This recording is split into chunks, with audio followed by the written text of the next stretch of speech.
Hello friends, welcome to my YouTube channel Joe's Eduverse. ഇന്ന് നമ്മൾ discuss ചെയ്യുന്നത് mentally challenged ആയിട്ടുള്ള കുട്ടികളെ കുറിച്ചിട്ടാണ്. അവരെ എങ്ങനെ തിരിച്ചറിയാൻ പറ്റും, അവർ നേരിടുന്ന പ്രശ്നങ്ങൾ എന്താണ്, അവർക്ക് വേണ്ടി നമുക്ക് എന്തൊക്കെ ചെയ്യാൻ പറ്റും തുടങ്ങിയ കാര്യങ്ങളാണ് നമ്മൾ ഇന്ന് ഡിസ്കസ് ചെയ്യുന്നത്. അപ്പോൾ ബേസിക്കായിട്ട് പറയുകയാണെങ്കിൽ അവരുടെ IQ ലെവൽ എന്ന് പറയുന്നത് 70-ൽ താഴെ ആയിരിക്കും.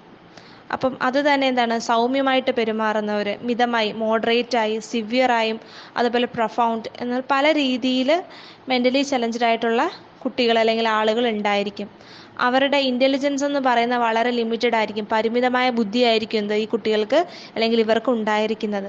അതുപോലെ തന്നെ സാമൂഹികമായിട്ടൊരു അപര്യാപ്തത അല്ലെങ്കിൽ സോഷ്യൽ ഇൻസഫിഷ്യൻസി അവർ നേരിടുന്നുണ്ടായിരിക്കും. അപ്പോൾ ഇത്തരം ആളുകൾ അല്ലെങ്കിൽ ഇത്തരം കുട്ടികളെ നമ്മൾ എങ്ങനെയാണ് ഐഡൻറ്റിഫൈ ചെയ്യുന്നത്, തിരിച്ചറിയുന്നത്? ഒന്ന്, അവരുടെ പെരുമാറ്റങ്ങൾ കൂടി ആയിരിക്കും അല്ലേ. അതെങ്ങനെയൊക്കെ ആയിരിക്കും? സ്വതന്ത്രമായിട്ട് കാര്യങ്ങൾ ചെയ്യാനായിട്ട് അവർക്കൊരു ബുദ്ധിമുട്ട് എപ്പോഴും നേരിടുന്നു. അതുപോലെ വാക്കാലുള്ള ദിശകളൊന്നും തന്നെ അവർക്ക് മനസ്സിലാക്കാനായിട്ട് സാധിക്കത്തില്ല. അതുപോലെ സമപ്രായക്കാരുമായിട്ട് താരതമ്യം ചെയ്യാൻ പോലും പറ്റാത്ത അവസ്ഥയാണ്. കാരണം അതിനേക്കാളും വളരെ പിന്നിലായിരിക്കും എപ്പോഴും ഈ മാനസികമായിട്ട് വെല്ലുവിളി നേരിടുന്ന കുട്ടികൾ നിലനിൽക്കുന്നത്. അതുപോലെ പഠിക്കാൻ വളരെയധികം ബുദ്ധിമുട്ടായിരിക്കും. കാര്യങ്ങൾ മനസ്സിലാക്കാനായിട്ട് അവർക്ക് വളരെയധികം പ്രശ്നങ്ങളുണ്ടായിരിക്കും. അതുപോലെ കൂടുതൽ ആവർത്തനങ്ങളും പരിശീലനങ്ങളും ഒക്കെ തന്നെ അവർക്ക് ആവശ്യമാണ്.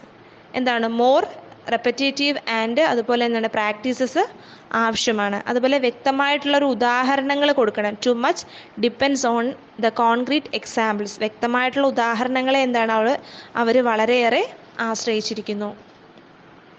അപ്പോൾ ഇവരുടെ ഭൗതിക പ്രവർത്തനത്തിനെ നമുക്ക് വിലയിരുത്താം. അസസ്മെൻറ്റ് ഓഫ് ഇൻ്റലക്ച്വൽ ഫങ്ഷനിങ് എങ്ങനെയാണ് നമ്മൾ വിലയിരുത്തുന്നത്? ഇൻ്റലിജൻസ് ടെസ്റ്റുകളിലൂടെയാണ്. സ്വെഗിൻ ഫോം ബോർഡ് ടെസ്റ്റൊക്കെ ഉണ്ടല്ലോ, അതുപോലെ റാവൻസ് കളേർഡ് പ്രോഗ്രസീവ് മെട്രിക്സ് ടെസ്റ്റുകളൊക്കെ ഇതിന് എക്സാമ്പിളാണ്. ഇത്തരം ടെസ്റ്റുകളിലൂടെ നമുക്ക് ഇവരെ വിലയിരുത്താനായിട്ട് സാധിക്കും. അതുപോലെ അസസ്മെൻറ്റ് ഓഫ് അഡാപ്റ്റീവ് ബിഹേവിയർ, അതെങ്ങനെയാണ്? അഡാപ്റ്റീവായിട്ടുള്ള അവരുടെ സ്വഭാവത്തെ വിലയിരുത്തുന്നു. എങ്ങനെയാണ്? ഒന്ന്, സൂക്ഷ്മ നിരീക്ഷണമാണ്, ക്ലോസ് ഒബ്സർവേഷൻ. അതുപോലെ adaptive behavioural scale. Adaptive behavioural scale വഴിയായിട്ട് നമുക്കിവരെ വിലയിരുത്താനായിട്ട് സാധിക്കും.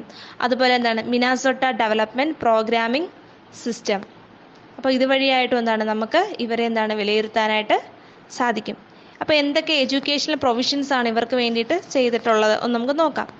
ഇത്തരം കുട്ടികളെ, മെൻ്റലി ചലഞ്ചഡ് ആയിട്ടുള്ള കുട്ടികളെ 3 ഗ്രൂപ്പുകളായിട്ട് തിരിച്ചിട്ടുണ്ട്. അതിലൊന്നാണ് എഡ്യൂക്കബിൾ. എഡ്യൂക്കബിൾ എന്ന് പറയുമ്പം മെൻ്റലി ചലഞ്ചഡ് ആണ്, പക്ഷേ അവർക്ക് എഡ്യൂക്കേഷൻ നൽകാം, വിദ്യാഭ്യാസം നൽകാനായിട്ട് പറ്റും. അത്തരത്തിലുള്ള കുട്ടികളാണെന്ത് എഡ്യൂക്കബിൾ, അല്ലെങ്കിൽ വിദ്യാഭ്യാസ സമ്പന്നരായിട്ടുള്ള അല്ലെങ്കിൽ വിദ്യാഭ്യാസം നൽകാൻ കഴിയുന്ന ബുദ്ധിവൈകല്യമുള്ള കുട്ടികൾ. രണ്ടാമത്തെ കാറ്റഗറി പരിശീലിപ്പിക്കാവുന്നവരാണ്. ട്രെയിൻ ചെയ്യിക്കാൻ പറ്റുന്ന മോഡറേറ്റ് ആയിട്ടുള്ള കുട്ടികളാണ്, ട്രെയിനബിൾ ആണ്, അവരെ പരിശീലിപ്പിക്കാനായിട്ട് പറ്റുന്ന കുട്ടികളായിരിക്കും. മൂന്നാമത്തേന്ന് പറയുമ്പോൾ കസ്റ്റോഡിയൽ ആണ്, സിവിയർ ആയിരിക്കും. അവരെ ഭയങ്കര കഠിനമായിട്ടുള്ള കാറ്റഗറി ആയിരിക്കും. അവരെ നമുക്ക് പരിശീലനവും കാര്യങ്ങളും ഒന്നും തന്നെ അവരിൽ നടക്കത്തില്ല. അപ്പോൾ നമ്മൾ പറഞ്ഞു എഡ്യൂക്കബിൾ ആയിട്ടുള്ളൊരു കാറ്റഗറി ഉണ്ട് എന്ന്. അപ്പോൾ അത്തരം കാറ്റഗറിയിലെ കുട്ടികൾക്ക് വേണ്ടിയിട്ട്, അത്തരത്തിൽ വിദ്യാഭ്യാസ യോഗ്യതയുള്ള ബുദ്ധിമാന്ദ്യമുള്ളവർക്ക് വേണ്ടിയിട്ടുള്ളൊരു ഒരു വ്യവസ്ഥയാണെന്ന് EMR എന്ന് പറയുന്നത്. EMR എന്താണെന്ന് നമുക്ക് നോക്കാം. അതെന്ന് പറഞ്ഞാൽ ഒരു പ്രത്യേകതരം പാഠ്യപദ്ധതിയാണ്. ആ പാഠ്യപദ്ധതിയിൽ വായന, എഴുത്ത് തുടങ്ങിയ കാര്യങ്ങളൊക്കെ ഉൾപ്പെടുത്തുന്നുണ്ട്. കൂടാതെ ബേസിക് ആയിട്ടുള്ള കണക്കുകൾ, അതുപോലെ പരിസ്ഥിതിയുമായിട്ട് യോജിച്ച് പോകാനായിട്ടുള്ള അടിസ്ഥാനപരമായിട്ടുള്ള കഴിവുകളൊക്കെ തന്നെ അവരെ വളർത്തുന്നതിനും, അതുപോലെ വൊക്കേഷണൽ സ്കിൽസിൻ്റെ ട്രെയിനിങ് ഒക്കെ നൽകുന്നതിനും, അല്ലെങ്കിൽ വൊക്കേഷണൽ സ്കിൽസിനെ ഡെവലപ്പ് ചെയ്ത് കൊണ്ടുവരുന്നതിന് വേണ്ടുന്ന ട്രെയിനിങ്ങുകളും ഒക്കെ തന്നെ ഈ EMR എന്ന് പറയുന്ന എന്നതിൻ്റെ അടിസ്ഥാനത്തിൽ ഉൾപ്പെടുന്നതാണ്. അപ്പോൾ ഇതുവഴിയായിട്ട് എന്തൊക്കെ നടക്കുന്നു? വ്യക്തിവൽക്കരണം നടക്കുന്നു അല്ലേ. വ്യക്തിവൽക്കരണം, ഇൻഡിവിജ്വലൈസേഷൻ, അതുപോലെ ലേണിംഗ് ബൈ ഡൂയിങ്, ചെയ്ത് പഠിക്കുക, ഓരോ കാര്യങ്ങളും ചെയ്ത് പഠിക്കുക. അതുപോലെ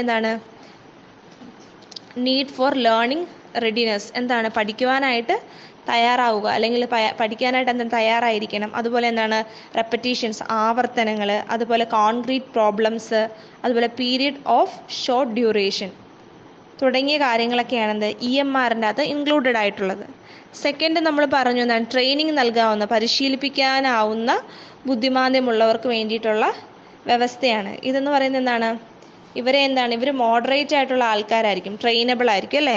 അപ്പോൾ ഇവർക്ക് എന്താണ്, ഇവരെ പഠിപ്പിക്കുന്ന എന്തൊക്കെയായിരിക്കും, സെൽഫ് കെയർ ആയിരിക്കും. സെൽഫ് കെയർ എന്ന് പറയുമ്പം എന്താണ്, സ്വന്തമായിട്ട് കഴിക്കുവാനും സ്വന്തമായിട്ട് വസ്ത്രധാരണം നടത്തുവാനും സ്വന്തമായിട്ട് എന്താണ് ടോയ്ലറ്റിങ്, എന്താണ് ടോയ്ലറ്റിൽ പോകുന്ന കാര്യങ്ങളൊക്കെ തന്നെ ചെയ്യാനായിട്ട് ഇവരെ എന്താണ് ട്രെയിൻ ചെയ്യിക്കുന്നു. അതുപോലെ സോഷ്യൽ ട്രെയിനിങ് ഉണ്ട്, സാമൂഹികപരമായിട്ട് ഇടപഴകാനും എടുക്കുവാനും ഒക്കെ തന്നെ ഇവരെ ട്രെയിൻ ചെയ്യിക്കുന്നു.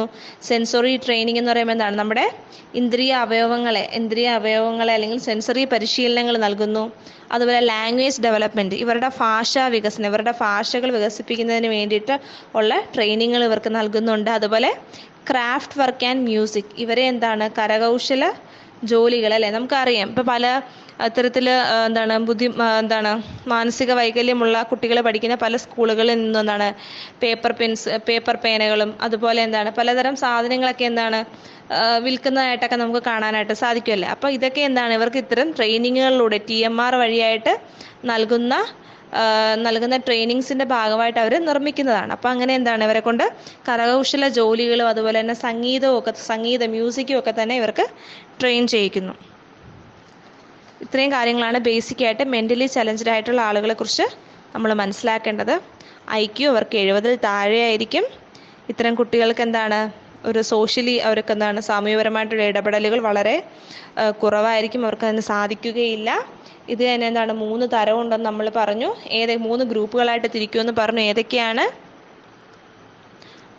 മിതമായത് മോഡറേറ്റ്, അതുപോലെ തന്നെ എന്താണ് മോഡറേറ്റ് ആയിട്ടുള്ളത് എഡ്യൂക്കബിൾ, ട്രെയിനബിൾ, അതുപോലെ തന്നെ കസ്റ്റോഡിയൽ എന്നിങ്ങനെ 3ആയിട്ട് നമുക്ക് തിരിക്കാമെന്ന് പറഞ്ഞു.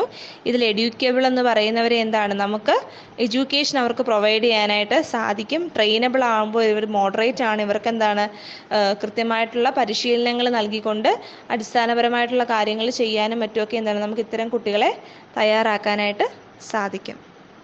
ഇന്ന് ഡിസ്കസ് ചെയ്ത ടോപ്പിക്ക് എല്ലാവർക്കും മനസ്സിലായെന്ന് വിചാരിക്കുന്നു. Thank you.